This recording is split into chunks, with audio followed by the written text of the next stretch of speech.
গতকালই আপনার আমাদের একটা স্ট্যান্ডিং কমিটি মিটিংও হয়েছে। এটা আপনাদের জানানো দরকার যে চেয়ারম্যান সাহেব নিজে অসুস্থ থাকে, অসুস্থ থাকার পরে উনি নিজে মিটিং করেছেন। ওনাকে ফর্মালি দাওয়াত করা হয়েছে মিটিংয়ের জন্য। এটা আপনার 13 তারিখে 9টা থেকে 11টা পর্যন্ত লন্ডন টাইমে এই সময়টা দেওয়া হয়েছে আর কি। তো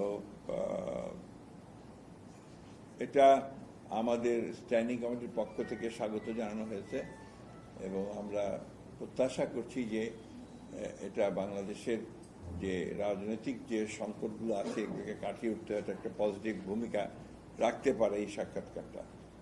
একই সঙ্গে আমি ব্যক্তিগতভাবে মনে করি যে সাম্প্রতিককালে রাজনৈতিক যে প্রেক্ষাপট, যে অবস্থান, এটা একটা বড় ইভেন্ট, এটা একটা টার্নিং পয়েন্ট হতে পারে আপনার কি। যদি সবকিছু সঠিকভাবে চলে তাহলে নিঃসন্দেহে এটা একটা টার্নিং পয়েন্ট হতে পারে। কারণ বর্তমান যে সরকারের প্রধান উপদেষ্টা প্রফেসর ডক্টর ইউনূস, তিনি দেখা করবেন আমাদের দলের ভারপ্রাপ্ত চেয়ারম্যান, যিনি দল চালাচ্ছেন দীর্ঘদিন ধরে এবং রাজনীতিতে প্রধান কেন্দ্রবিন্দু হয়ে আছেন বাংলাদেশে, এবং এই আপনার আমাদের ছাত্র জনতার অভ্যুত্থানের মধ্যে একটা প্রধান ভূমিকা পালন করেছেন।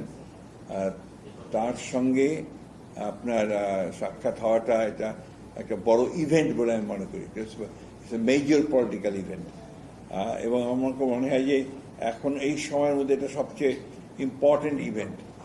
এটার গুরুত্ব অনেক বেশি। আপনার আমি মনে করি যে এটা জাতীয়ভাবে বা আন্তর্জাতিকভাবেও এটার গুরুত্ব অনেক বেশি। কারণ ইতিমধ্যে আপনারা জানেন যে আপনাদের পত্র পত্রিকাতেই, সাংবাদিকের মধ্যেই বহু আলোচনা বিভিন্ন বিষয় নিয়ে চলছে আর কি, সাবজেক্ট নিয়ে কথাবার্তা হচ্ছে।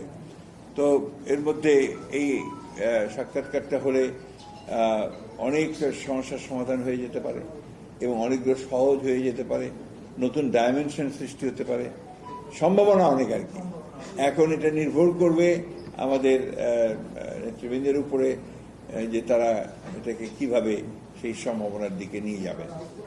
আমরা আমাদের তরফ থেকে আমরা সম্পূর্ণভাবে, দলের তরফ থেকে আমরা আমাদের একজন চেয়ারপারসনকে সম্পূর্ণ যেটাকে বলে যে অথরিটি দিয়েছি এবং তাকে আপনার আমরা তার সাফল্য প্রার্থনা করেছি এই সাক্ষাৎকারে। জি,